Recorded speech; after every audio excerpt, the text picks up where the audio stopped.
भगवान कहने लगे विश्वकर्मा से कि तुम पाताल लोक में जाकर के और एक बामन द्वारे का महल बनवाइए। विश्वकर्मा ने हाथ जोड़ करके भगवान श्री हरि नारायण से कहा कि प्रभु ये बामन द्वारे का महल किसके लिए? तो भगवान ने कहा कि मेरे भक्त के लिए। विश्वकर्मा कहने लगा प्रभु ऐसा कौन सा भक्त है कि वो उसे बामन द्वारे महल की जरूरत पड़ गई? भगवान ने कहा कि मेरा भक्त है जिसका नाम है राजा बलि। भगवान के कहने पर विश्वकर्मा ने और पाताल लोक में बामन द्वारे का महल बनाया और बीच महल में जाकर के राजा बलि बैठा है और भगवान चक्र लगा रहे हैं। क्यों चक्र लगा रहे हैं? क्योंकि विंध्याबली ने पहले ही भगवान से कह दिया था कि जिस गेट से मेरे पति निकले उसी गेट पर तुम्हें मिलना पड़ेगा। अब भगवान भाग रहे हैं भाई बामन द्वारे कोई कम हो गए है जी? कितने हो गए? बहुत हो गए ना। तुम सभी लोग यहाँ परिक्रमा लगाते ही बामन द्वारे होंगे, ज्यादा होंगे, इससे तो बड़ी जगह होगी। सही है ना?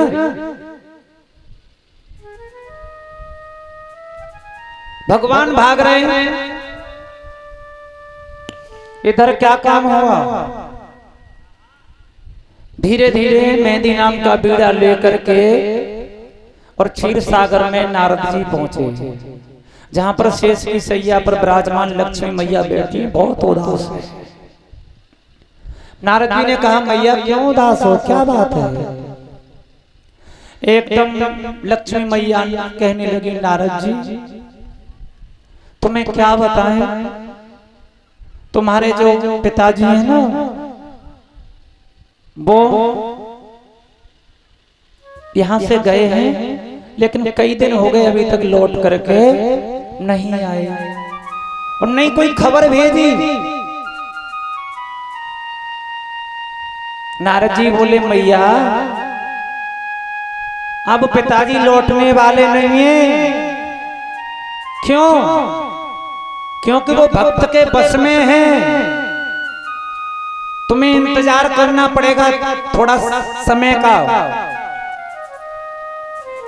लक्ष्मी मैया बोली नारद जी एक बात बताओ कब तक इंतजार करना पड़ेगा?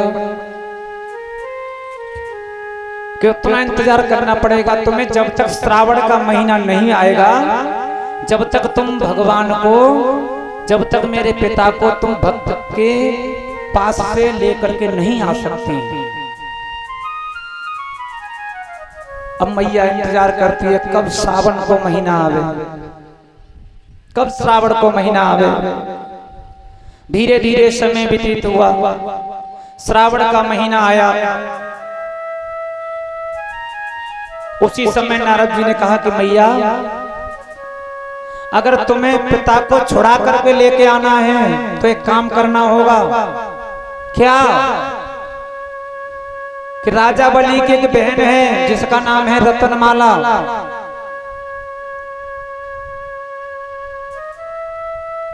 राजा बलि की एक बहन है जिसका नाम है रतनमाला। तुम्हें उसका स्वरूप धारण करना पड़ेगा। और एक बात ध्यान रखना मैया, जब तक वो रतनमाला राखी बांधने के लिए पहुंचे ना उससे पहले पहुंच जाना। अगर रतनमाला ने राजा के हाथ में राखी को बांध दिया तो फिर तुम भगवान को छुड़ा नहीं सकती। आज मैया ने क्या काम किया? रतनमाला का स्वरूप धारण किया और एक रक्षा सूत्र जिसे राखी बोलते हैं उसे लेकर के और लक्ष्मी मैया पहुंची राजा बलि के पास आरती का थाल सजा करके। लेकिन राजा बलि पर पहचान नहीं हुई। जाकी रही भावना जैसी और प्रभु मूर्ति देखी तिन तैसी। जिस भावना से हरि को देखेंगे आप, उसी भावना से हरि तुम्हें दर्शन देंगे। जिस भावना से मैया को देखेंगे आप, उसी भावना से मैया तुम्हें दर्शन देंगी। आज लक्ष्मी मैया ने राजा बलि के तिलक किया और तिलक करने के बाद में सीधी कलाई में राखी को बांध दिया।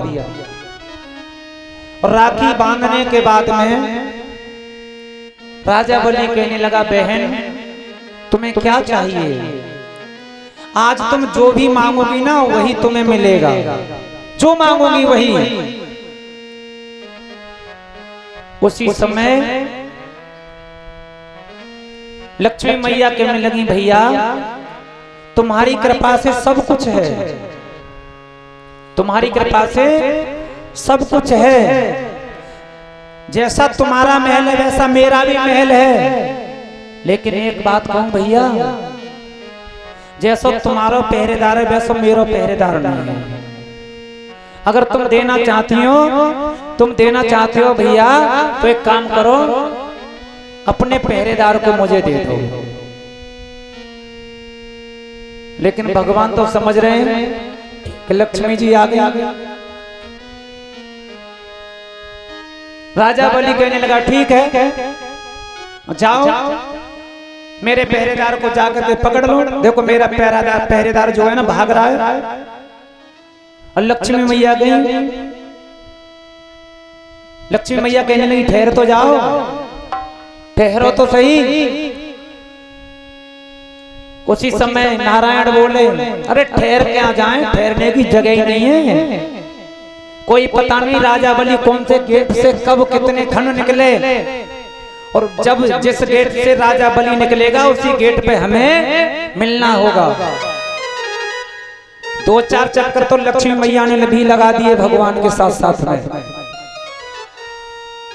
और उसके बाद लक्ष्मी मैया सन्मुख आकर के खड़ी हो गई। तब नारायण की कलाई को पकड़ा। बोलिए गोविंद भगवान की। और जब नारायण को लेकर के जा रही थी, मैया लेकर के जा रही थी, उतनी ही देर में राजा बलि की जो बहन थी रतनमाला वो आ गई। और आकर के देखा तो भैया की कलाई में राखी बंधी हुई है। तो रतनमाला कहने लगी, देखो कितना बड़ा छल किया है लक्ष्मी जी ने।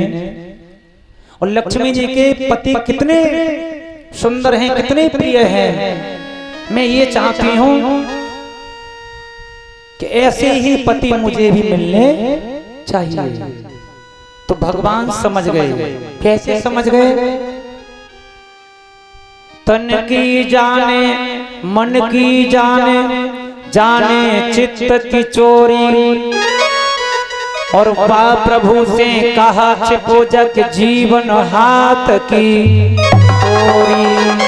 भगवान समझ गए कि रतनमाला के हृदय में कैसी भावना उठ रही है। तो भगवान ने कह दिया कि ठीक है रतनमाला, चिंता करने की कोई जरूरत नहीं है। तुम्हें इस समय तो हम नहीं मिल पाएंगे तुम्हें, लेकिन द्वापर में जब कृष्ण अवतार लेकर के आएंगे तब पति के रूप में तुम्हें मिलेंगे, लेकिन थोड़ी देर के लिए। इतना कह करके भगवान नारायण क्षीर सागर के लिए चले जाते हैं। बोलिए भक्त और वत्सल भगवान की।